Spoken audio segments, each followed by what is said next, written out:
Mais écoutez, nous, à l'UNSA, on est attaché à une école ou à des formations publiques pour former les hauts fonctionnaires.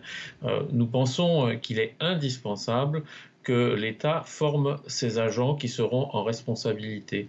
Et l'École nationale d'administration, à ce jour, n'est pas celle où il y a le moins de diversité. Alors, le président de la République envisage, semble-t-il, de la supprimer. Nous, ce qui nous importe aujourd'hui, c'est la formation, c'est le recrutement, c'est la possibilité d'ouvrir au plus grand nombre. Et le gouvernement avait fait un pas il y a quelque temps avec le recrutement de jeunes talents, ouverture d'un concours jeunes talents. Et donc nous pensons, nous, que c'est au niveau de la formation, du recrutement, que l'on construira la fonction publique de demain. On rappelle que 4 des 6 derniers chefs de l'État, dont Emmanuel Macron, sont issus de cette école qui est installée à Strasbourg. Le chef de l'État pourrait annoncer son remplacement par une nouvelle école afin de diversifier, selon l'Élysée, son recrutement, son enseignement et le mode de classement des élèves. C'est ça qui est important selon vous ?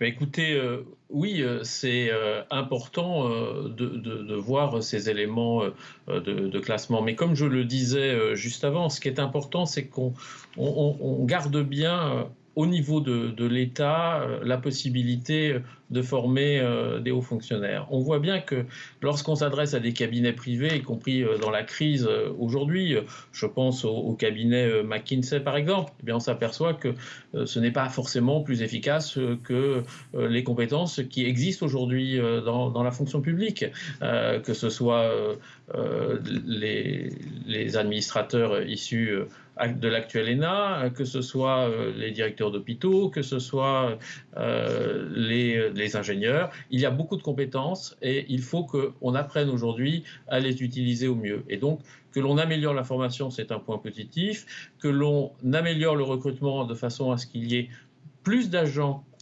issus de la diversité, qu'il y ait plus de femmes qui puissent prendre des responsabilités. Tout ça sont des éléments qui seraient positifs. Donc j'attends de voir exactement, au-delà de l'annonce qui pourrait être que médiatique, de voir le contenu de ce qui est envisagé par le gouvernement. Mais pour nous, ce qui est important, c'est vraiment qu'il y ait une formation des agents publics par l'État pour la France, pour la nation, parce que l'intérêt général, c'est pas comme une entreprise privée.